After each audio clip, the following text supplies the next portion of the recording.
revoilà pour un petit Night Tower de Hanoï. Hanoi by Night. Dans la rue de Dong Hang, qui est la rue principale, une des rues principales commerçantes de Hanoï.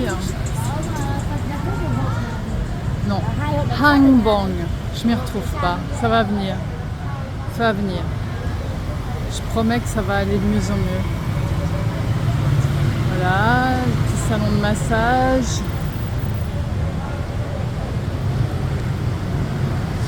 Plein de boutiques, une circulation frénétique, évidemment. 8,5 millions d'habitants, une des villes principales, beaux hôtels, une des villes principales du Vietnam, puisqu'il y en a 3, surtout 3 grandes villes, c'est Hanoï, Saigon, qu'on appelle maintenant Ho Chi Minh Ville, et Da Nang. Et donc Hanoï est un peu la capitale du Nord.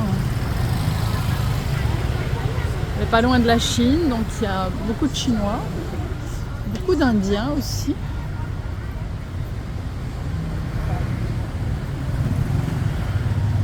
Et puis alors, il y a des boutiques très touristiques et puis pas du tout touristiques du tout. Ils réparent beaucoup. Ils recyclent beaucoup la soie, évidemment.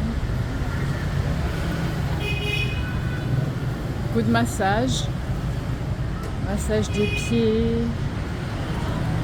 Massage de toutes sortes. J'en ai essayé un, c'était pas top, c'était pas topissime. Un peu mécanique, donc je conseille peut-être de prendre de prendre des renseignements un peu plus précis. Et puis alors, voilà. C'est l'heure du dîner. Donc les gens dînent sur les fameux petits tabourets bleus. C'est la ville aux petits tabourets bleus. Et alors ça c'est trop mignon. Parce qu'il y a des petits chapeaux. Des tout petits chapeaux. Voilà. Les petits chapeaux coniques.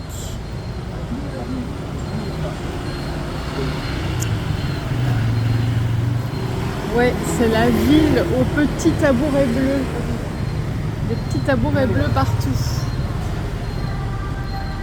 Et alors on se couche tôt à Hanoï. Vous voyez, il y a déjà beaucoup de boutiques à cette heure-ci, alors qu'il n'est pas très tard, hein, il est 7 heures. Déjà beaucoup de boutiques qui sont fermées.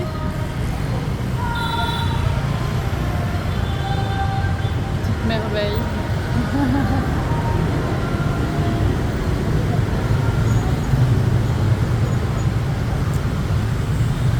Parce que c'est une ville dans le nord du Vietnam, donc c'est un climat du nord. Ça veut dire qu'ils ont des hivers un peu plus frais que l'été. Alors c'est pas aussi froid que chez nous, mais c'est quand même plus frais. Ils sont aux alentours de 10-12 degrés, je pense. C'est un peu comme l'Andalousie, le sud de l'Italie. Drapeau vietnamien. Hanoï est un pays communiste avec un parti, comme ils disent, unitaire. En fait, c'est un parti unique, c'est une dictature, hein, clairement. Et donc, c'est communiste depuis la proclamation de l'indépendance du pays par Ho Chi Minh. C'est un peu considéré comme le père de la patrie et qui a déclaré l'indépendance du pays en 1945. Et puis ils sont très vite entrés en guerre avec les États-Unis qui voulaient annexer le Vietnam pour contrer le communisme chinois. Et ils se sont battus pendant 30 ans. Il y a eu la fameuse guerre du Vietnam. Ouh là là je vais filer. Voilà. Entre les gouttes. Ils se sont battus pendant 30 ans et ils ont perdu la guerre. Les Yankees ont perdu la guerre, les Américains ont perdu la guerre. C'est impossible de gagner une guerre avec le Vietnam. Ils sont trop forts. Et il paraîtrait qu'ils auraient finalement gagné la guerre pour 2 raisons. D'abord parce qu'ils connaissaient beaucoup mieux leur pays, qui est un pays avec beaucoup de jungle, un climat quand même tropical dans le sud, très difficile à supporter par les soldats américains. Et puis surtout, ils les ont endormis avec la morphine, avec l'héroïne. Il y a énormément de soldats américains qui ont pris goût au bras de Morphée. Et puis, à force d'y prendre goût, ils sont un peu endormis, quoi. Les bonsaïs. Les bonsaïs en pierre précieuse. En une rue typique. Voilà. Tous les Hanoïens viennent dîner le soir, manger leurs plats traditionnels.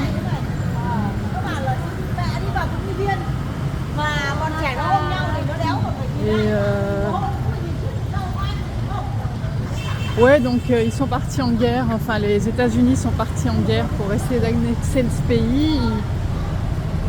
Ils ont fait la guerre au Vietnam pendant 30 ans, la guerre s'est terminée en 75. Et puis quelques années après, c'était la Chine. La Chine qui a essayé d'annexer le pays. Donc, ils se sont battus contre les Chinois, ils ont gagné, ils ont réussi à garder leur indépendance. Sacré peuple. Un pouce-pouce, un traditionnel pouce-pouce.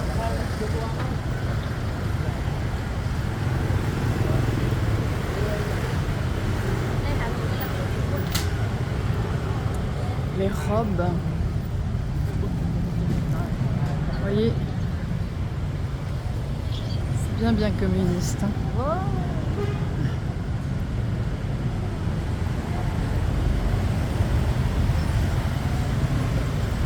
Donc voilà la fameuse rue.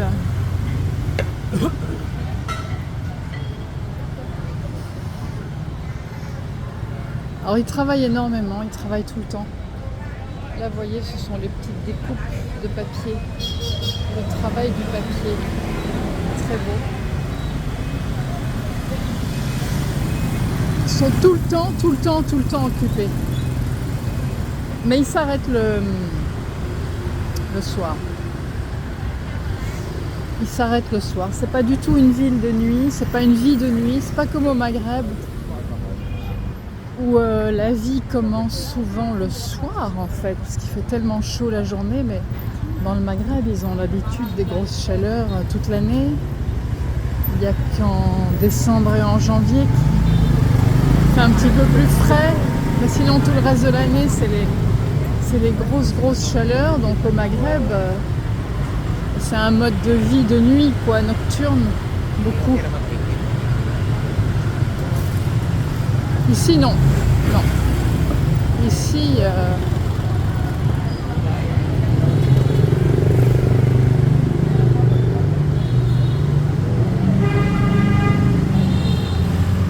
ici la vie s'arrête à 9h du soir. À 9h du soir, il y a vraiment plus grand chose. Il n'y a plus moyen de dîner, c'est très difficile de trouver à dîner, à manger, sauf si vous allez dans des restaurants ultra touristiques et beaucoup plus chers, évidemment. Mais tout s'arrête un peu.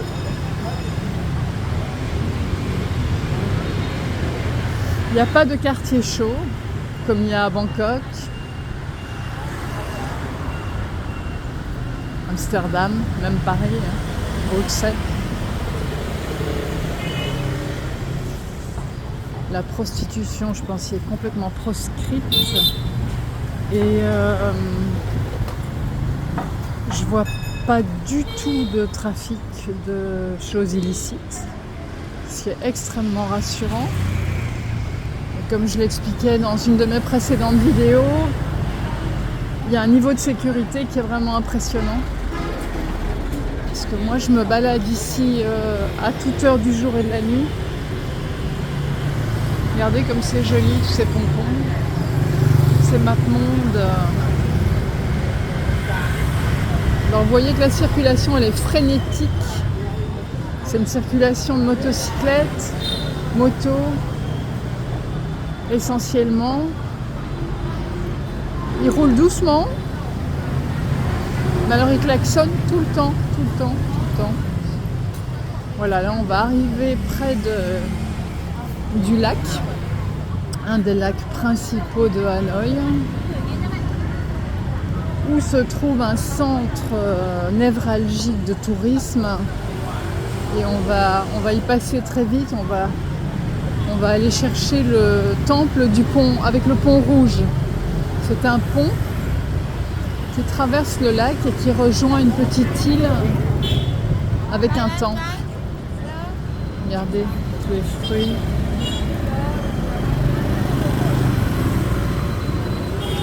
Oh oui, alors là pour passer, faut se battre parce qu'il n'y a pas de lumière pour les piétons. Donc il faut vraiment se battre pour traverser parce qu'il n'y a pas de signalisation pour les piétons.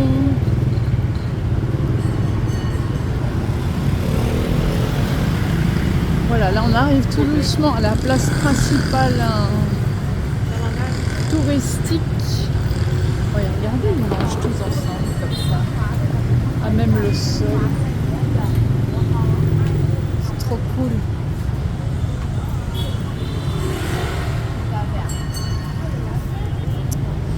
Voilà, cette place principale est bordée par un monument qui est un peu conçu comme un bateau. C'est un monument de resto, de café. C'est ultra touristique, hein. Moi je suis encore jamais allée. Oh, ça c'est trop mignon. Il y en a beaucoup. Il y a beaucoup de femmes qui se baladent avec leur plateau comme ça, de fruits. Voilà. Là on arrive à la grande place avec cette espèce de proue comme un Titanic, quoi, comme un énorme paquebot.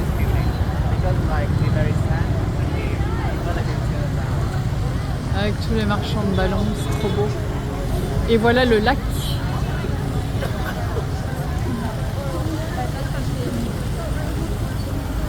Le lac avec les différentes îles. Et sur chaque île, il y a un petit temple et on va marcher jusqu'au pont rouge. L'île avec le pont rouge. Voilà les bus City Tour. Alors il y a deux compagnies de bus. Moi j'en ai essayé une, celle de l'État, elle n'est pas bonne. Je peux vous le dire, la compagnie gouvernementale elle n'est pas bonne. Le commentaire en français était naze. C'est-à-dire que les commentaires ne correspondent pas aux monuments à côté desquels vous passez, donc vous ne comprenez rien. Le commentaire était très mal lu, évidemment. Je suis très très exigeante sur la lecture des commentaires, évidemment, puisque c'est mon métier. Donc la façon dont on lit un commentaire, ça m'hérisse si c'est mal fait. Et le commentaire français est vraiment très très mal lu. C'est archi embêtant à écouter. Voilà le pont rouge, voilà le magnifique lac. Ici. Qui est un poumon d'oxygène et de quiétude. Vous voyez, regardez tous les petits tabourets bleus. C'est vraiment le pays des Schtroumpfs, quoi. Le pays des Schtroumpfs bleus. Ah, et là, ils se font à manger. Elles se grillent 2-3 épis de maïs. Ça, c'est une autre compagnie. City Sightseeing Hanoï, c'est privé. Là, c'est privé. Et je ne l'ai pas essayé, mais je suis sûre qu'elle est certainement moins naze que la compagnie de l'État. Qui est chère, hein, quand même. Pour Hanoï, c'est cher. C'est, je sais pas, c'est entre 15 et 20 euros. Là, c'est les prix européens, un petit peu. Voilà le pont rouge. Le pont rouge qui mène à l'île au temple. On va peut-être aller jusque là. On sort du brouhaha et de la folie furieuse de la circulation de Hanoï. Je peux vous dire que ça tape un peu sur les nerfs, hein. Moi, je fais tout à pied parce que voilà, j'adore marcher et puis je trouve que c'est la meilleure manière de découvrir vraiment une ville. Et puis comme ça, je pollue pas. Et puis c'est moins cher aussi, c'est plus économique. Si je devais me louer des scouts à chaque fois que j'arrive dans une ville, ça exploserait mon budget voyage, comme je voyage pendant plusieurs mois.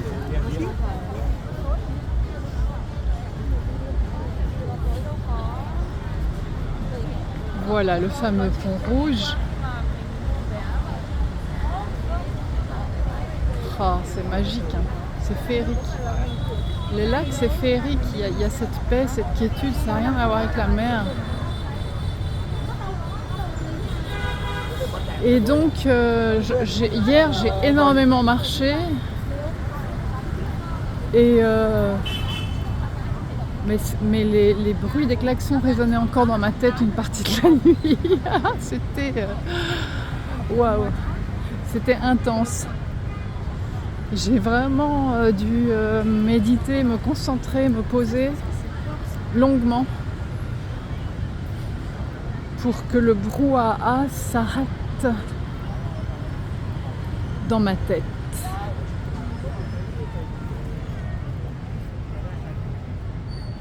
Mais oui, je crois qu'on va pouvoir emprunter ce pont. On va voir si c'est possible d'emprunter le merveilleux pont rouge du lac de Hanoï.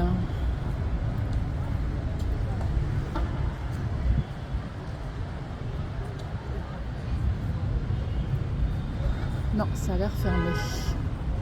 Il y a encore des petits marchands de papeterie. C'est vraiment trop beau. Non, ça a l'air fermé. Ouais. Excuse me? This is open the day? You don't know? Tomorrow. Tomorrow. The day it's open. Tomorrow. Okay, the night it's closed.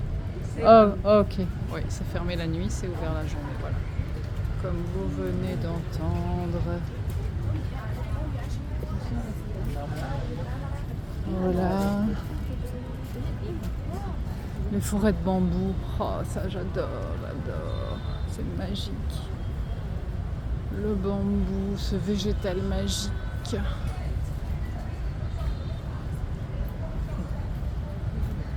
Et puis le lac encore et toujours avec sa petite vie nocturne. On va encore essayer de prendre le pont rouge sous un autre angle.